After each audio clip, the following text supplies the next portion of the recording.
ద్వారానే మానేసిన. అర్థమవుతుందా?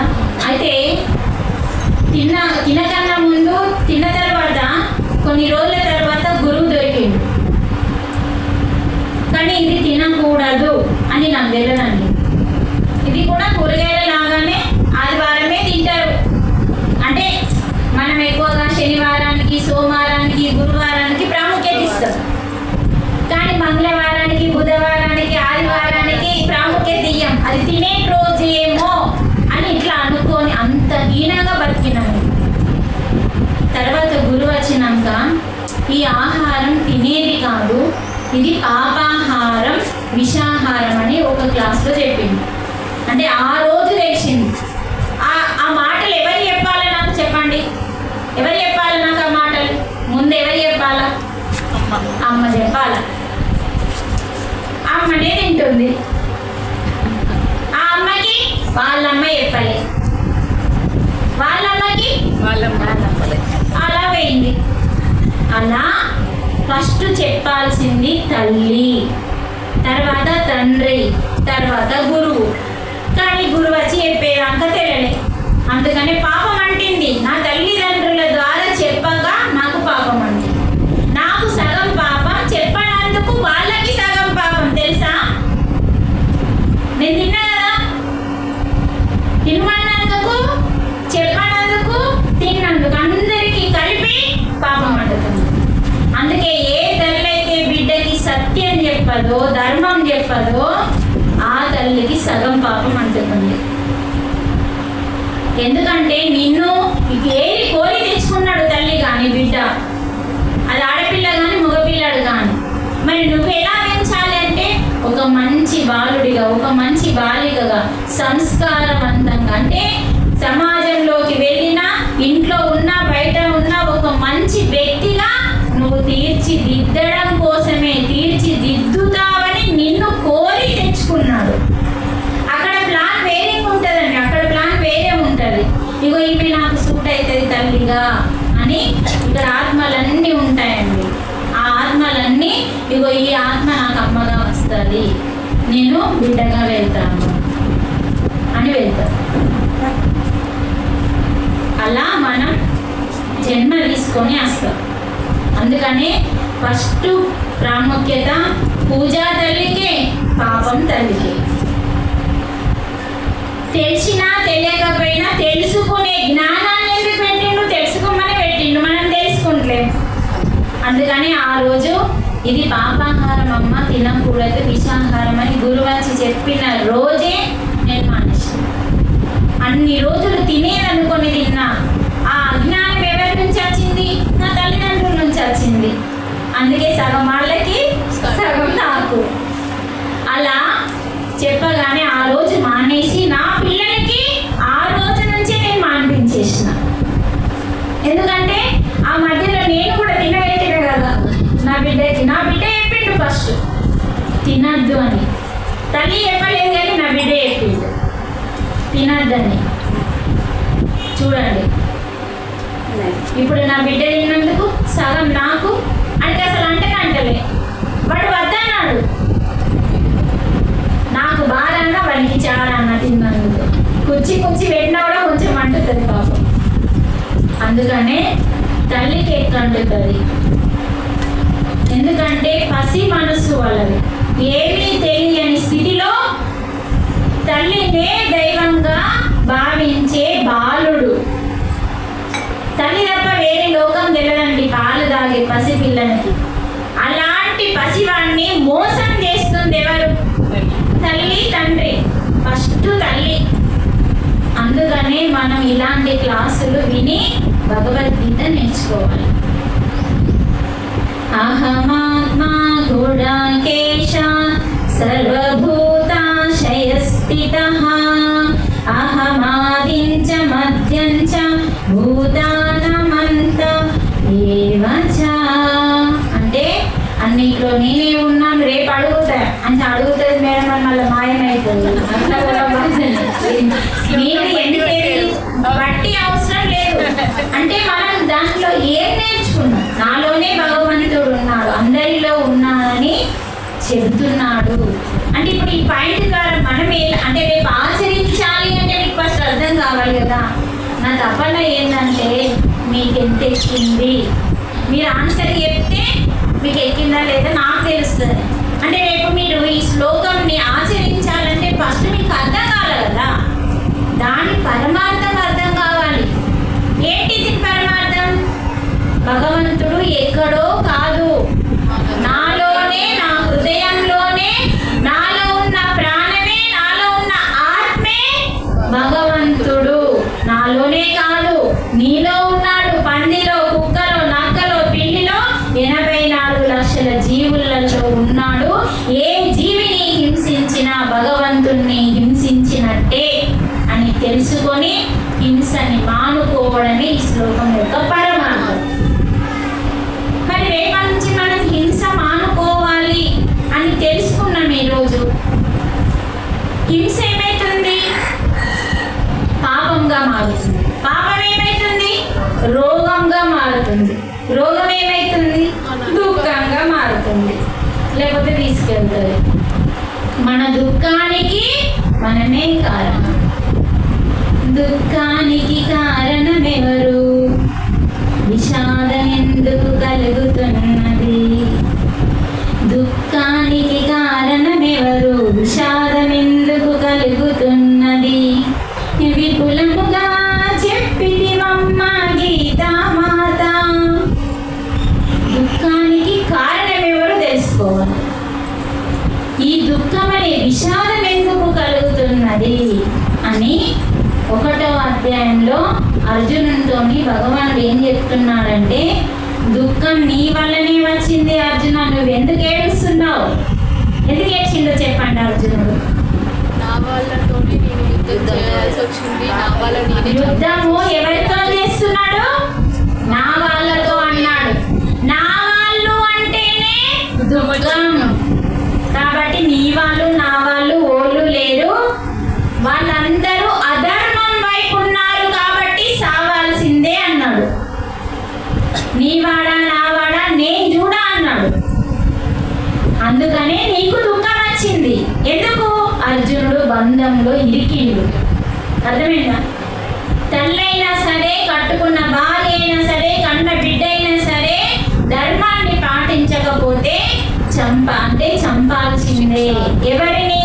శరీరాన్ని చంపుతున్నాం, ఆత్మ శాశ్వతం. ఎవరిని నువ్వు చంపట్లేదు. ఆత్మస్థితికి రా. ఆత్మస్థితిలో నువ్వు ఎవరిని చంపవు. నీకేమి అంటారు? చంపుమని చెప్పేది నేను కాబట్టి. అక్కడ చంపేది మనిషిని కాదండి, అధర్మాన్ని చంపుతున్నారు. ఒక ధర్మం అనే అర్జునుడు, అధర్మం అనే దుర్యోధనుణ్ణి చంపుతున్నాడు. మనిషి కాదండి అక్కడ.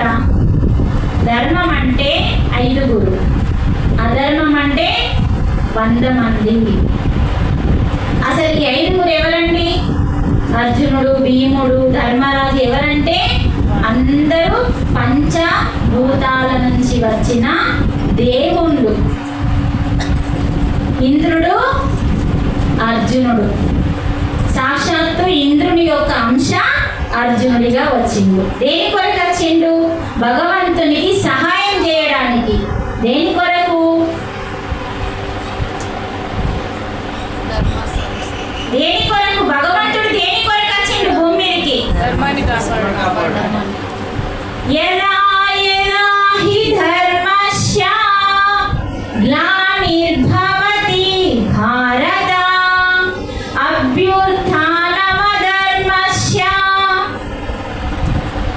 తదాత్మానం సృజామ్యహం పరిత్రాణాయ సాధూనాం వినాశాయ చ దుష్కృతాం ధర్మ సంస్థాపనార్థాయ.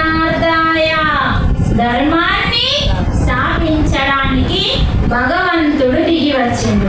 ఆ భగవంతునికి సహాయం చేయడానికి 5 పంచపాండవులుగా వచ్చారు.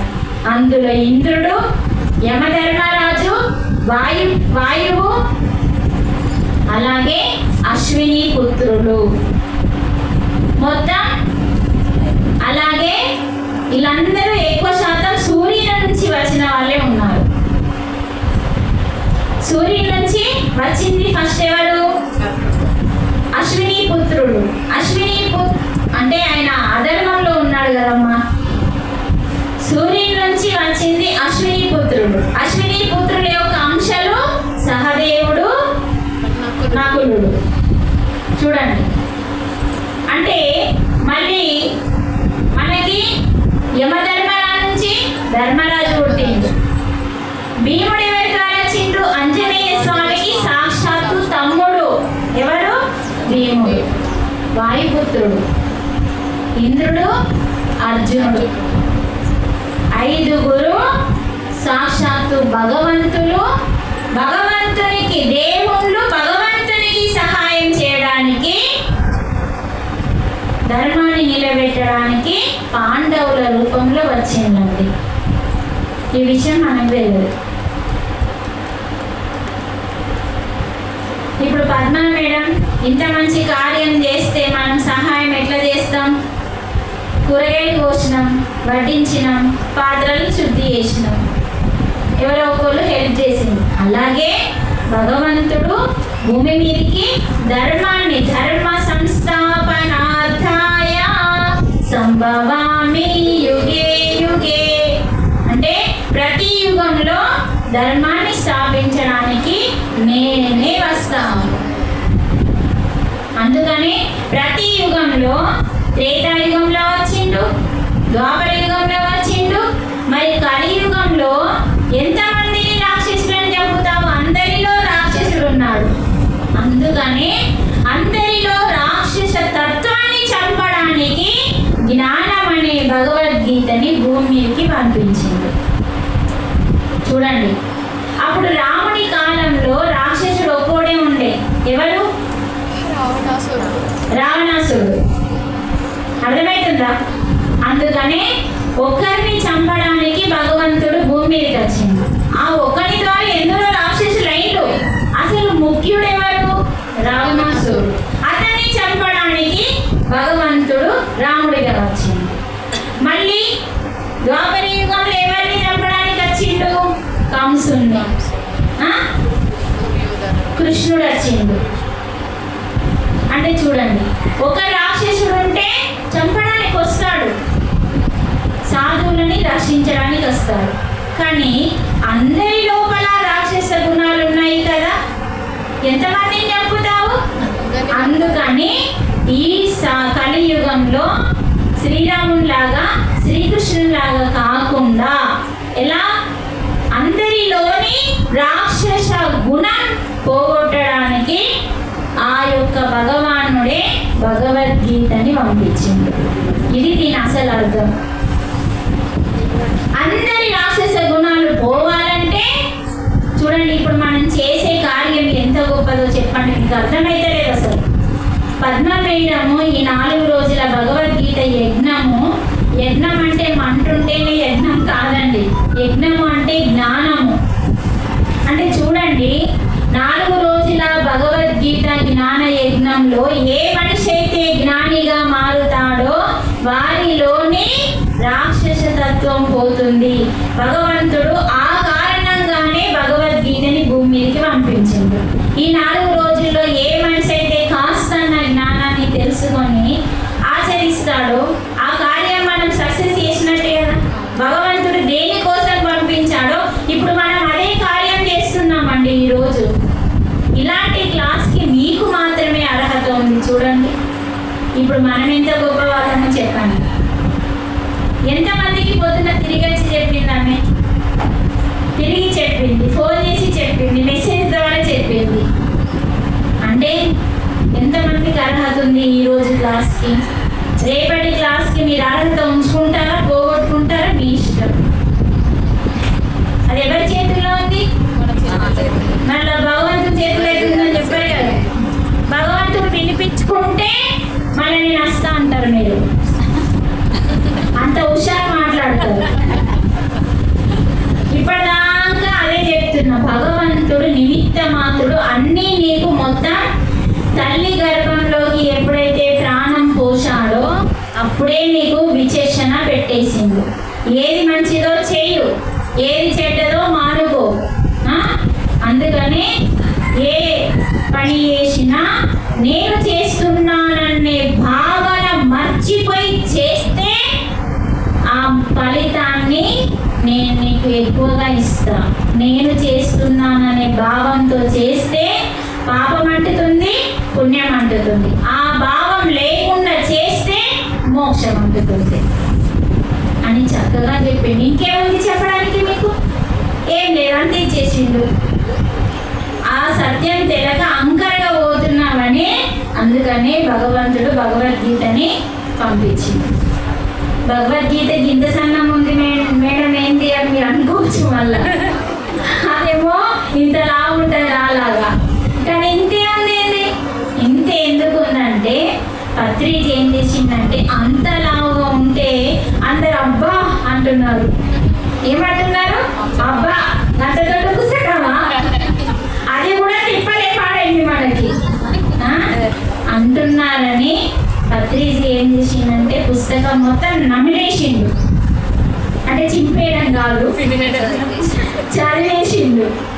అందులో ఏవి పిరమిడ్ మాస్టర్లకు అవసరం అంటే ఒక మనిషికి ఏ శ్లోకాలు నేర్చుకుంటే మనిషిగా మారి మాధవుడు అవుతాడో వాటిని 104 శ్లోకాలని, ఎన్ని 104 శ్లోకాలని తీసి ఆయన జ్ఞానం ఎంతుందో అంత గొప్పగా, అంటే ఒక శ్లోకానికి 2 గీతలు తాత్పర్యం ఉంటుందండి భగవద్గీతలో.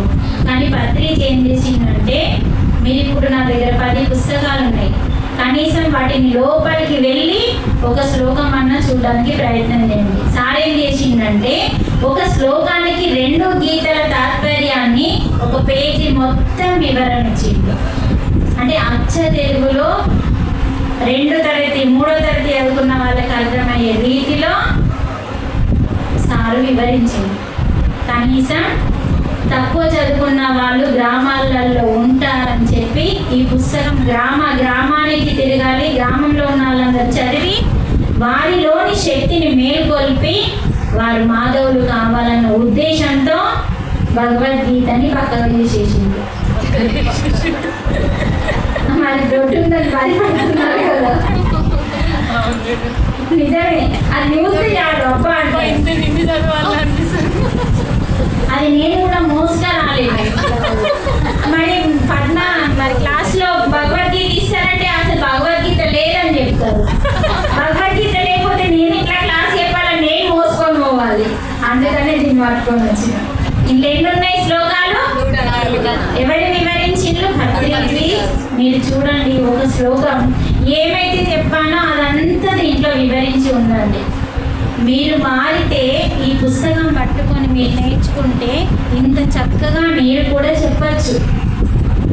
చెప్పాలి అంటే ఫస్ట్ మనం నేర్చుకొని ఆచరించాలి, అప్పుడు మనం చెప్పచ్చు. అప్పుడు విశ్వం మనం ఏం చెప్తే అది వింటున్నది. విశ్వాన్ని అడుక్కోవాల్సిన అవసరం లేదు.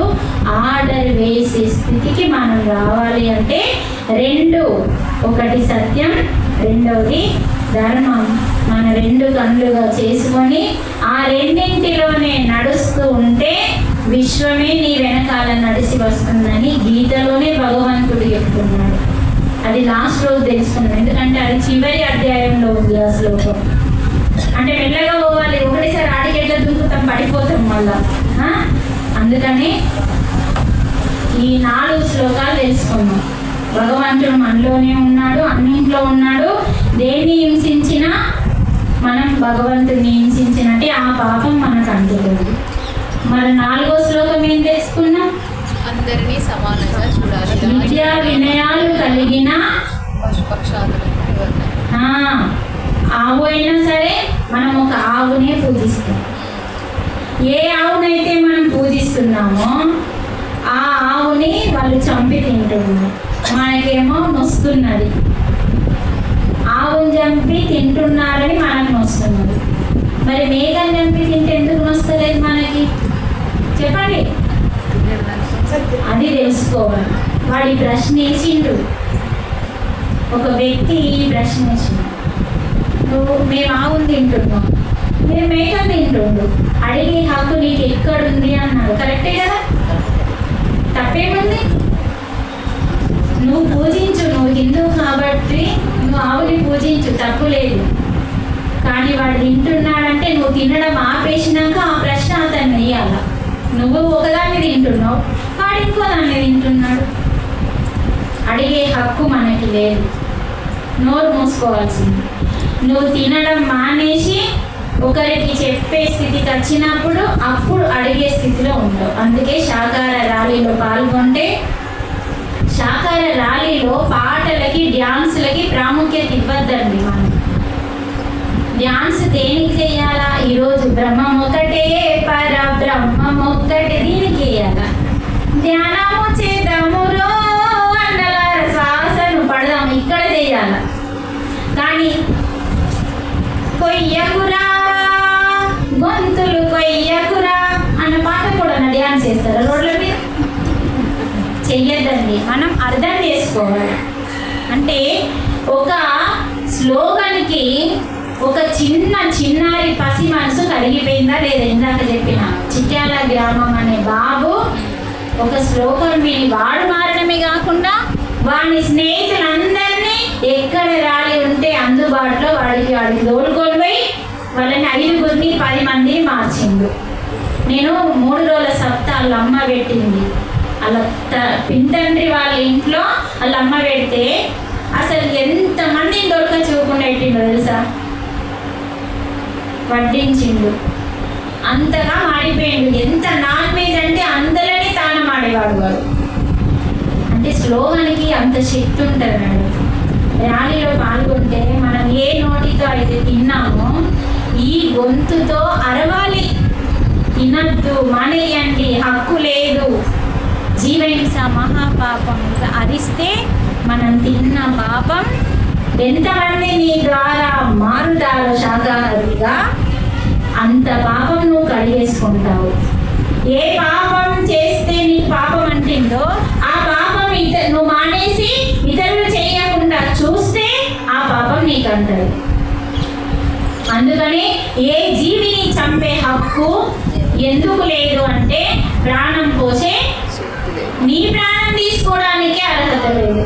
అందుకని మన ప్రాణం కూడా మనం పోసుకునే శక్తి లేదు కాబట్టి, అందుకని ఏ గోరునైతే కట్ చేస్తే మళ్ళీ పెరుగుతుందో, ఏ వేలుని కట్ చేస్తే మళ్ళీ పెరగదో, అలాగే పీకని కట్ చేస్తే మళ్ళీ మేక రాదు.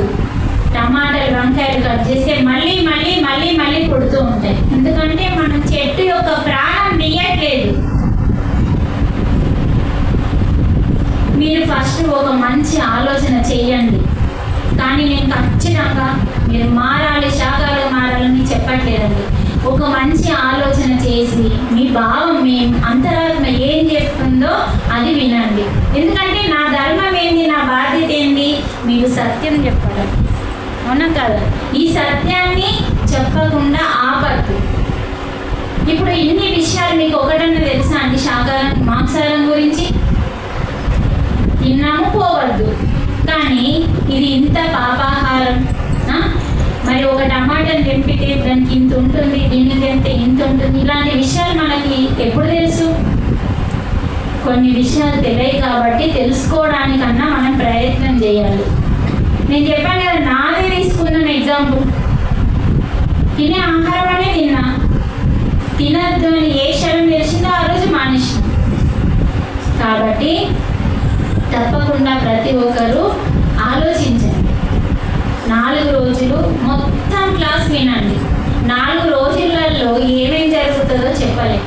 ఫస్ట్ ఇల్లు గురించి ఆలోచించకండి, ఇంట్లో వాళ్ళ గురించి ఆలోచించకండి.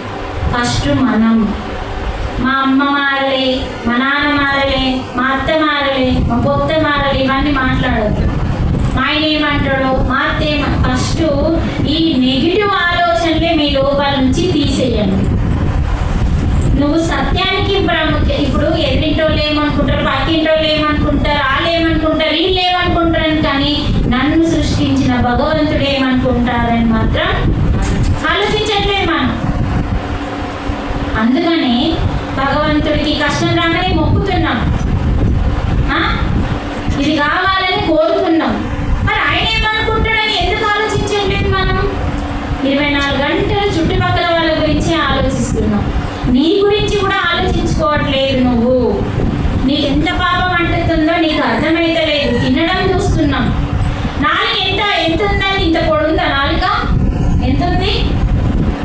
ఉంటుంది, అంటే 3 అంగుళాలు, 1, 2, 3 అంగుళాలే ఉంటుంది. 6 అడుగుల శరీరాన్ని బానిస చేసేసింది నాలుక, రుచి. అందుకే మనం దేనికి బానిస అయినామో చూసుకోండి. ఇప్పుడన్నా మనం కళ్ళు తెరవాలి. అందుకని శాకాహారం గొప్పది. ఎందుకు గొప్పది? 5 దేవతలతో శక్తితో పండుతుందండి. వాన రాకపోతే పంట పండదు. వాన అంటే ఎవరు? వరుణుడు, వాయుదేవుడు కాదు, వరుణుడు.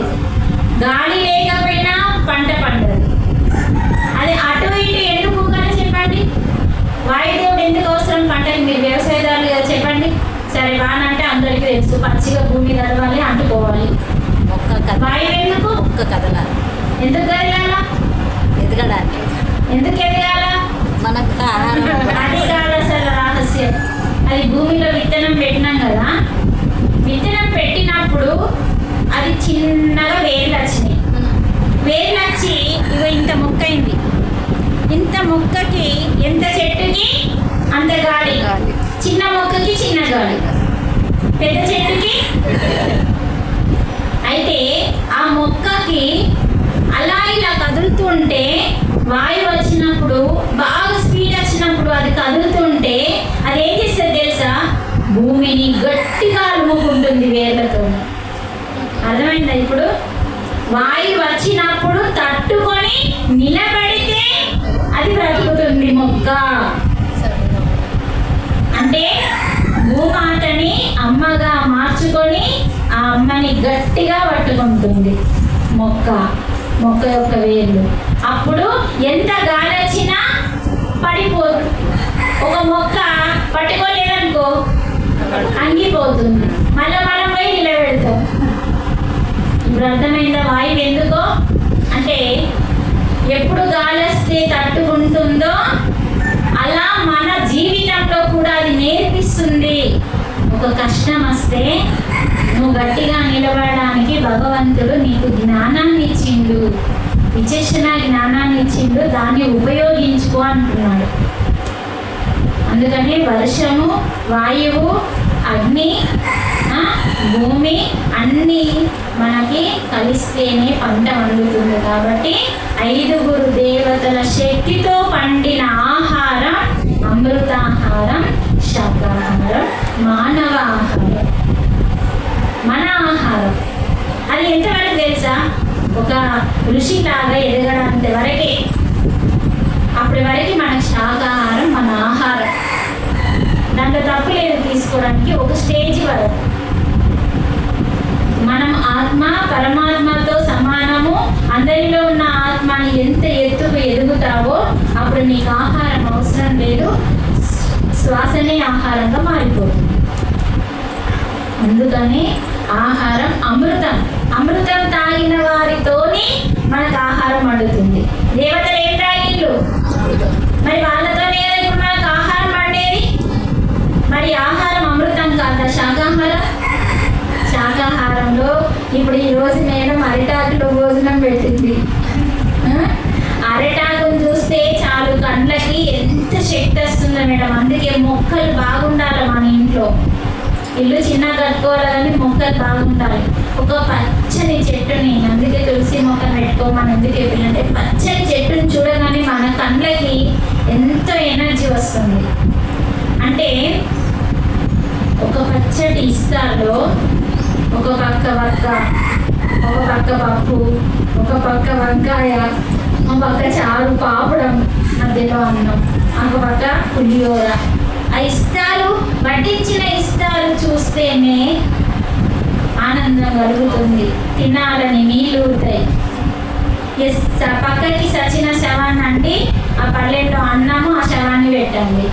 దాన్ని చూడండి, దీన్ని చూడండి. వడ్డించిన 2 ఇస్తారులను చూడండి. సచిన శవంతో అండిన